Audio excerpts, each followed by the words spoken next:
और बड़ी खबर इस वक्त पटना से आ रही है, जहां अतिक्रमण हटाने के दौरान जमकर हंगामा हुआ है। दीघा में सब्जी मंडी में यह हंगामा हुआ, जहां मजिस्ट्रेट पर हमला और पथराव भी किया गया है। भीड़ ने मजिस्ट्रेट की गाड़ी को भी तोड़ दिया, क्षतिग्रस्त किया है। दीघा सब्जी मंडी में यह जबरदस्त हंगामा हुआ। और हमारे साथ इस खबर पर ज्यादा जानकारी के साथ पटना से न्यूज 18 संवाददाता संजय जुड़ गए हैं। संजय, आखिर ये नौबत क्यों आ गई कि भीड़ आक्रामक हो जाए और फिर मजिस्ट्रेट पर ही हमला कर दे? देखिए, बिल्कुल विवाह, ये दीघा सब्जी मंडी की घटना है और लगातार पटना में इन दिनों अतिक्रमण उन्मूलन अभियान चल रहा है।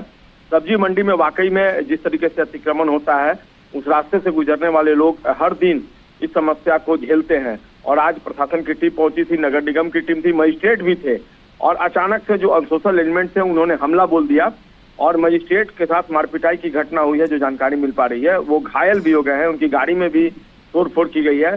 फिलहाल काफी संख्या में पुलिसकर्मी मौके पर पहुंच गए हैं, कई लोगों को हिरासत में लिया गया है और आगे की कार्रवाई में पुलिस जुट गई है। सीसीटीवी फुटेज भी देखा जा रहा है कि किन लोगों ने अटैक किया है।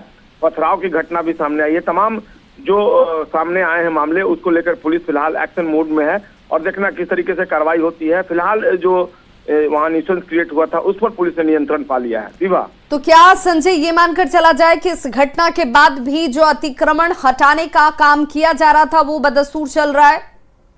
फिलहाल उसमें रुकावट जरूर आई है, लेकिन जो प्रशासन के लोग वहां मौके पर पहुंचे और नगर निगम के अधिकारी वो कह रहे कि हर हाल में जो अतिक्रमण किया गया है उसको हटाया जाएगा। क्योंकि कई लंबे अरसे से इस बारे में शिकायत मिल रही थी कि दीघा का जो सब्जी मंडी इलाका है वो अतिक्रमण से बहुत पूरी तरह प्रभावित है। इसके कारण लोगों को भारी परेशानी हो रही है, खासकर उस रास्ते से लोग गुजरते हैं वो प्रतिदिन घंटों जाम में फंस जाते हैं।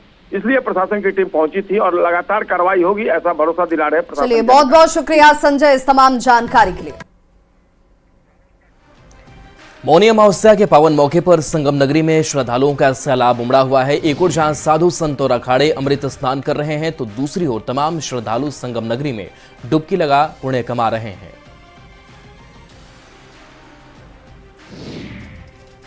तो प्रयागराज में सुबह 8 बजे तक लगभग 3.5 करोड़ से ज्यादा श्रद्धालु स्नान कर चुके हैं। लगातार संगम नगरी में लोगों के आने और जाने का सिलसिला लगा हुआ है। सीएम योगी ने भी लोगों से किसी भी अफवाह पर ध्यान न देने की अपील की गई है और सीधे तौर पर उन्होंने कहा कि भाई आप जहां पर हैं, जिस जगह पर हैं, वहीं पर आप स्नान कर लीजिए। आपाधापी संगम नोज पर जाने की बिल्कुल न मचाइए और किसी अफवाह पर ध्यान देने की जरूरत नहीं है। हालांकि अब भीड़ धीरे धीरे कम हो रही है और इसी वजह से अखाड़े की तरफ से जो अमृत स्नान था वो अब से थोड़ी देर में शुरू भी हो जाएगा, जिसकी चर्चा बार बार की जा रही थी। तो मौनी अमावस्या पर लोगों की भीड़ को देखते हुए लगातार प्रशासन की जो सख्ती है वो भी दिखाई दी, क्योंकि सुबह अमृत स्नान को रद्द कर दिया गया था, जिसके बाद से जैसे ही भीड़ कम हुई उसके बाद से फैसला लिया गया कि अमृत स्नान को हम आज शुरू करेंगे। और सीएम योगी, प्रधानमंत्री नरेंद्र मोदी, गृह मंत्री अमित शाह, लगातार सभी की नजर इस पूरे हालातों को लेकर के है। तो नभ, जल और थल से महाकुंभ पर प्रशासन की पैनी नजर बनी हुई है। वहीं हर 7 मिनट पर पुलिस प्रशासन हेलीकॉप्टर से मॉनिटरिंग करने में जुटा हुआ है। दिल्ली में बीजेपी की संकल्प रैली के दौरान पीएम ने महाकुंभ में हादसे को लेकर दुख जताया। पीएम ने कहा, महाकुंभ हादसे से मन दुखी है। जिन्होंने परिजनों को खोया उनके प्रति मेरी संवेदना है। मैं घायलों के शीघ्र स्वस्थ होने की कामना करता हूं। हादसे की वजह से कुछ देर के लिए रुकावट आई थी, लेकिन महाकुंभ में अब सामान्य रूप से स्नान हो रहा है। मैं महाकुंभ में जो दुखद हादसा हुआ है, उस हादसे में हमें कुछ पुण्यात्माओं को खोना पड़ा है। कई लोगों को चोटें भी आई हैं।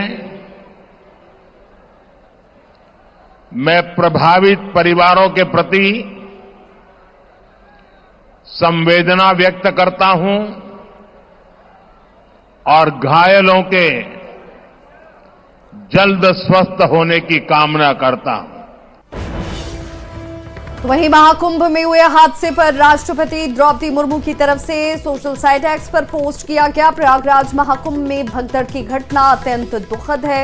मैं हताहत हुए श्रद्धालुओं के परिवारजनों के प्रति शोक संवेदना व्यक्त करती हूं और ईश्वर से प्रार्थना करती हूं कि घायल हुए सभी श्रद्धालु शीघ्र ही स्वस्थ हों।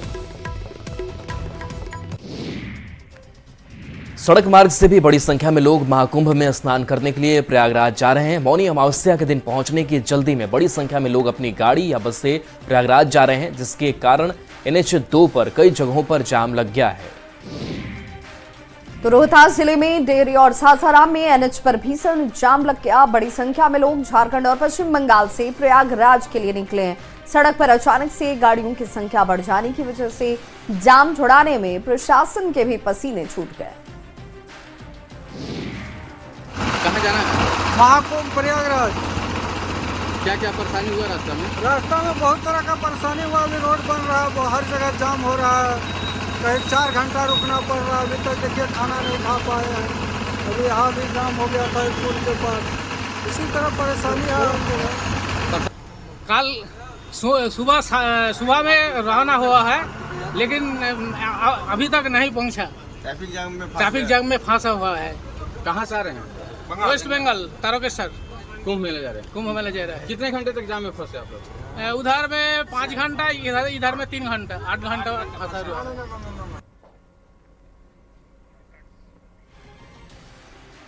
बगहा में भी मौनी अमावस्या के मौके पर वाल्मीकिनगर त्रिवेणी संगम पर श्रद्धालु आस्था की डुबकी लगा रहे हैं। ब्रह्म मुहूर्त से ही नारायणी गंडक के पवित्र जल में आस्था की डुबकी लगाने के लिए भक्तों का तांता लगा रहा। श्रद्धालुओं ने स्नान के बाद भगवान विष्णु, शिव और सूर्यदेव की आराधना कर दान पुण्य किया। तो वहीं मौनी अमावस्या के मौके पर खगड़िया के लोग भी गंगा घाटों पर स्नान करने के लिए पहुंच रहे हैं। जिले के परबत्ता के अगवानी गंगा घाट, मानसी के मटिहानी गंगा घाट पर श्रद्धालु सुबह से ही गंगा स्नान के लिए पहुंचे। खगड़िया में भी मौनी अमावस्या को लेकर जो विभिन्न गंगा घाट है वहां पर श्रद्धालुओं की भीड़ गंगा स्नान को लेकर के उमड़ पड़ी है। और इस समय हम खड़े हैं खगड़िया के मानसी प्रखंड के मटिहानी गंगा घाट पर, जहां आप देख सकते हैं कि श्रद्धालुओं की भीड़ किस तरह से गंगा स्नान के लिए यहां पर उमड़ पड़ी है। सुबह से ही श्रद्धालु मटिहानी गंगा घाट पर गंगा स्नान को लेकर के पहुंचने लगे हैं। और आप देख सकते हैं कि गंगा स्नान के बाद जो महिलाएं हैं वह किस तरह से पूजा अर्चना करते हुए नजर आ रही है। ऐसी मान्यता है कि जो लोग भी मौनी अमावस्या के दिन गंगा स्नान करते हैं उनकी सारी कष्ट दूर हो जाती है। और आप देख सकते हैं कि किस तरह से महिलाएं यहाँ पर पूजा पाठ करती हुई नजर आ रही है यहाँ पर। और खगड़िया के मटिहानी गंगा घाट पर बता दें कि दूर दूर से यहाँ पर श्रद्धालु गंगा स्नान करने के लिए पहुंचते हैं। मौनी अमावस्या को लेकर खगड़िया के सिर्फ मटिहानी गंगा। तो प्रयागराज में भगदड़ की खबर के बाद छपरा में कई लोगों ने महाकुंभ स्नान की यात्रा स्थगित कर दी है। कई लोग 3-4 दिन से प्रयागराज जाने की कोशिश कर रहे थे, लेकिन ट्रेन में भारी भीड़ के कारण ये चढ़ नहीं पा रहे थे। भीड़ जा रही है तो ये लोग नहीं जा पा रहा है, तो जाएगा कैसे? कोई के खतरा हो जाएगा तो कुंभ में कोई दे देगा इस लोग के?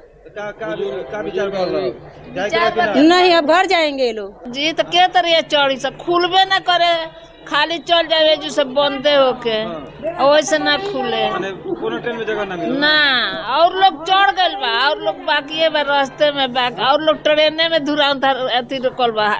बनारस 4-5 गोल हो गइल बा। हाँ। तो मौनी अमावस्या के मौके पर हजारों की संख्या में श्रद्धालु सुबह से ही रजरप्पा मंदिर के दामोदर भैरवी नदी के संगम पर आस्था की डुबकी लगाने के बाद मां छिन्नमस्तिके की पूजा अर्चना में जुटे।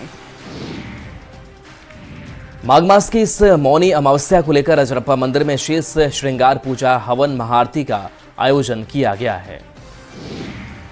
मां छिन्नमस्तिका मंदिर में सभी यात्री लोग आके श्रद्धा से पूजा अर्चना कर रहे हैं। माघ मास महीना का जो मौनी अमावस्या है, इसमें विशेष पूजा हवन और यज्ञ का महत्व है। दान पुण्य कीजिए। और नदी में स्नान करके अभी कुंभ स्नान भी चल रहा है, तो जो भी श्रद्धालु आ रहे हैं दामोदर भैरवी संगम के पास पुण्य स्नान करके माँ का दर्शन पूजन कर रहे हैं। मिथिलांचल से बड़ी संख्या में लोग मौनी अमावस्या के दिन अजगैबी नाथ धाम गंगा स्नान के लिए पहुंचे। स्नान करने के बाद श्रद्धालु यहां से जल लेकर देवघर जाएंगे और बसंत पंचमी को भगवान भोले शंकर का जलाभिषेक करेंगे। मिथिला के लोगों का मानना है कि बसंत पंचमी के दिन ही भगवान भोलेनाथ का शुभ तिलक हुआ था और शिवरात्रि के दिन उनका विवाह माता पार्वती से हुआ था। आज मौनी अमावस्या है और आज काफी संख्या में खासकर मिथिलांचल से चलकर शिव के भक्त सुल्तानगंज पहुंचे हैं और बड़े ही भोलेनाथ के ये भक्त उत्साहित नजर आ रहे हैं। मिथिलांचल के सभी लोग यहाँ पर उत्तरवाहिनी गंगा तट में आस्था की डुबकी लगाकर अपने कांवर में जल भरकर भोलेनाथ को जलाभिषेक करने के लिए अब देवघर रवाना हो रहे हैं। आखिर क्या यह परंपरा है और किस तरह से आप लोग इसको निभाते हैं? तो पहले आप मेरे खगड़िया जिला लदौड़ा गांव से हम लोग आते हैं, अलौली प्रखंड खगड़िया जिला, और हम लोग मिथिलांचल से इसलिए आते हैं कि बाबा भोलेनाथ का श्री पंचमी के दिन ही फलदान और तिलक हुआ था और शिवरात्रि में शादी हुआ था। तो हम लोग जो है सो श्री पंचमी में जल बाबा को चढ़ाते हैं और शिवरात्रि में भी कुछ लोग चढ़ाते हैं। हम लोग शिव बाबा को तिलक देने के लिए हम लोग आते हैं। कितनी आस्था है भोलेनाथ पे? आस्था बहुत चलिए एक बार फिर से तस्वीर देख लीजिए कि किस तरह से ये भगवान भोलेनाथ के जो सारे भक्त हैं बड़े ही उत्साहित नजर आ रहे हैं और खासकर जो परंपरा है मिथिलांचल की उसे ये निभा रहे हैं। वाकई में मिथिला नगरिया कमाल है, मिथिला के लोग कमाल हैं और जब सुल्तानगंज अजगैबीनाथ की धरा पर मिथिला के लोग पहुंचते हैं तो आस्था और विश्वास का अद्भुत संगम देखने को मिलता है। विकास कुमार सिंह, न्यूज़ 18 भागलपुर। तो महाकुंभ में हुई भगदड़ की घटना पर बीजेपी प्रवक्ता ने दुख जाहिर करते हुए कहा कि इस मामले में किसी को भी राजनीति नहीं करनी चाहिए। समय है उन परिवारों के साथ खड़े होने की जिन्होंने अपनों को खोया है, ना कि राजनीति करने की। घटना है, जो कुछ भी महाकुंभ में हुआ, किस तरीके से अफवाह फैली या क्या पूरी बात थी, ये अभी तक सामने नहीं आई है, लेकिन इसमें राजनीति नहीं होनी चाहिए। समय है जो घायल हैं उनको अविलंब सहायता पहुंचाई जाए। अभी भी करोड़ों लोग जो हैं वो प्रयागराज के तट पर मौजूद हैं। एक अफवाह से भी वो बहुत इसके विभत्स परिणाम हो सकते हैं। तो सब लोग संयम बरतें और पूरे तरीके से प्रशासन ने सिर्फ 5 या 7 मिनट में स्थिति को नियंत्रण में किया है। घायलों का इलाज हो रहा है, तो अफवाहों से बचें और जो जहां है वो सुरक्षित रहे। अब बात एनडीए की प्राथमिकता की। शाहबाद और मगध क्षेत्र में ज्यादा से ज्यादा सीट जीतना एनडीए की प्राथमिकता है। आरा में बीजेपी के प्रदेश अध्यक्ष दिलीप जायसवाल ने कहा कि सभी घटक दल इस क्षेत्र में विशेष जोर लगा रहे हैं। हमारे कार्यकर्ताओं के बीच काफी उत्साह है और एनडीए के 5 घटक दल के कार्यकर्ता इस रैली में, इस सम्मेलन में अपनी सहभागिता दे रहे हैं। एनडीए का पूरा फोकस एंड टारगेट शाहबाद है, शाहबाद और मगध, जिसको हम फर्स्ट प्रायोरिटी में, पहली प्राथमिकता में अपने चुनाव अभियान में रख रहे हैं। और मोतिहारी से बड़ी खबर, जहां सामाजिक तत्वों की करतूत देखने को मिली है। स्कूल की पानी की टंकी में कीटनाशक सामाजिक तत्वों ने डाला है। सल्फास पाउडर डालने का आरोप लगा, जिसके बाद कोइलवा बेलवा मिडिल स्कूल की ये घटना सामने आती है और आनन फानन में स्कूल के नल को बंद करवाया गया। हेडमास्टर ने थाना और शिक्षा विभाग को इसकी जानकारी दी है। चाईबासा से खबर है, जहां सुरक्षा बलों और नक्सलियों के बीच मुठभेड़ हुई। मुठभेड़ में 2 नक्सली ढेर हो गए, दूसरी महिला नक्सली भी ढेर की गई। मुठभेड़ में एक जवान भी घायल है। बिलायता के जंगल में मुठभेड़ हुई। नक्सलियों के 2 इंसास राइफल बरामद किए गए। वहीं गिरिडीह से बड़ी खबर, जहां पारसनाथ में सीआरपीएफ और पुलिस को बड़ी सफलता हासिल हुई है। नक्सली पति पत्नी को गिरफ्तार किया गया है। 1 करोड़ के इनामी विवेक दा दस्ते के सदस्य ये दोनों बताए जाते हैं। गिरफ्तार नक्सलियों के पास से हथियार की बरामदगी हुई है। दोनों नक्सली टेसा फुल्ली जंगल में रहकर नक्सल राज चला रहे थे। लोगों ने जब छापेमारी शुरू की तो उसी समय 2 व्यक्ति पकड़ाए। उसमें एक पुरुष थे, एक महिला थी। उन लोगों से पूछताछ किए जाने पर उन लोगों के द्वारा ये इस बात को स्वीकार किया गया कि वे नक्सली दस्ता के सदस्य हैं। वे विवेक या करणदा के दस्ते में हैं और उन्हीं के साथ काम करते हैं। उनके पकड़ाने के पश्चात हम लोगों ने जब उनकी तलाशी ली और छानबीन की तो उसमें इन लोगों के साथ हथियार भी, अवैध हथियार भी। और लोहरदगा से बड़ी खबर, जहां वन विभाग की टीम पर लकड़ी माफिया ने हमला किया। छापेमारी के दौरान गाड़ी से कुचलने की कोशिश की गई। लकड़ी लदे पिकअप से टक्कर मारकर वन विभाग की गाड़ी को क्षतिग्रस्त कर दिया गया। बाल बाल वनकर्मी बचे हैं। यह घटना हिसरी पतरातूपत घाटी की है। जब हम लोग मेरले पहुंचे तो वहां पे कुछ देर बाद हम लोग को एक पिकअप आता हुआ दिखाई दिया, जो कि हम लोग को देखकर मोड़कर वापस भागने लगा। उस भागने के क्रम में हम लोग काफ़ी देर तक उसका पीछा किए। फिर जो दूसरी गश्ती टीम थी उन्होंने आगे से उसका रास्ता को ब्लॉक किया। तब पिकअप ड्राइवर द्वारा गश्ती दल के वाहन को टक्कर मारा गया और जो वनकर्मी थे उनको भी कुचलने का प्रयास किया गया और ये सब करते हुए वो फरार हो गए। वहीं जमशेदपुर से बड़ी खबर है, जहां नशा तस्करों के खिलाफ कार्रवाई की गई है। परसुटी पुलिस ने ये गिरफ्तारी की है। ड्रग तस्कर आबिद खान को गिरफ्तार किया गया है। करीब 30 लाख का ये ड्रग्स बरामद किया गया है। इसके पास से ड्रग तस्कर को पुलिस रिमांड पर लेकर पूछताछ करने वाली है। गिरफ्तार तस्कर पर 12 से ज्यादा मामले पहले से ही दर्ज हैं। गिरोह का मास्टर माइंड इसे बताया जा रहा है, जिसकी गिरफ्तारी हुई है। गिरोह के अन्य सदस्यों की गिरफ्तारी के लिए छापेमारी जारी है। और जो ड्रग्स इसके पास से ब्राउन शुगर बरामद हुई है, उसके वजन के हिसाब से अगर उसके मूल्य की बात करें तो कुल मूल्य उसका लगभग 25 से 30 लाख रुपए के बीच जो है इसकी कीमत है। तो एक तरीके से एक बड़ी खेप पुलिस ने बरामद की है और इसके फॉरवर्ड और बैकवर्ड लिंकेज पे पुलिस काम कर रही है कि ये कहाँ से लेकर के आया था, कौन इसका मुख्य सप्लायर है, और उम्मीद है कि जल्द ही और जो इसमें पूरा जो गैंग इसमें शामिल है उसका पर्दाफाश भी पुलिस करेगी। खबर समस्तीपुर से है, जहां 11 जनवरी से लापता 7 साल के सलमान का शव बरामद हुआ है। परिवार वाले अपहरण के बाद हत्या की बात कह रहे हैं। मथुरापुर थाना क्षेत्र के हांसा में सरसों के खेत से शव बरामद हुआ है। तो बच्चे की पहचान कल्याणपुर थाना क्षेत्र के रतवारा निवासी मोहम्मद मुख्तार के बेटे सलमान के तौर पर की गई। सलमान ननिहाल में था। 11 जनवरी को घर के सामने एक मैदान में वो खेल रहा था और इसी दौरान वो लापता हो गया। काफी खोजबीन के बाद भी सलमान का कोई अता पता नहीं चला। पुलिस शव को कब्जे में लेकर अब जांच की बात कह रही है।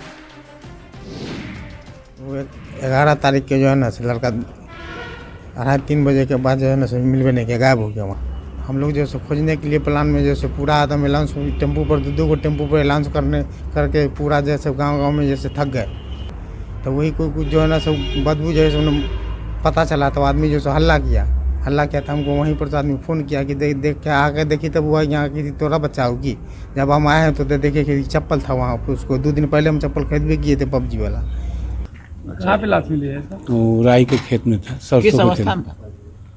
अब एकदम नंग धड़ंग में था। और क्या लग रहा है प्रथम दृष्टिया? अब इतना हमसे मत पूछिए। कब से लापता थी? 11 तारीख से। कौन गांव से लापता थे? अब इसको हमको मालूम नहीं, हम 112 पर हैं। और गुमला से बड़ी खबर, जहां शराब के नशे में धुत बेटे ने मां की हत्या कर दी है। लात मुक्का से मारकर मां की हत्या कर दी है। ग्रामीणों ने आरोपी को पकड़कर पुलिस के हवाले किया। पुलिस ने आरोपी बेटे को गिरफ्तार कर लिया है। चारी थाना क्षेत्र स्थित गोविंदपुर गांव की घटना सामने आई है। 3 बजे सुबह शरीर छोड़ दिया। मौत हो गया 3 बजे रात में। हाँ, तो बेटा के मारने से मौत हुआ है ना? बेटा के मारने से। फिर कैसे जानकारी हुआ आप लोगों को? गांव का बताया। क्या बताया? मारा है कह करके आंगन में ला करके। हम तो नहीं देखे लेकिन सुने। खबर लखीसराय से, जहां एक युवक को चोरी छिपे प्रेमिका से मिलना महंगा पड़ गया। लड़की के परिवार वालों ने पहले लड़के को जमकर पीटा, फिर गला दबाकर उसकी हत्या कर दी। हत्या करने के बाद शव को पुआल में आग लगाकर जला दिया गया। सबूत मिटाने के लिए जले शव को गांव के बाहर फेंक दिया गया। घटना बेला गांव की है।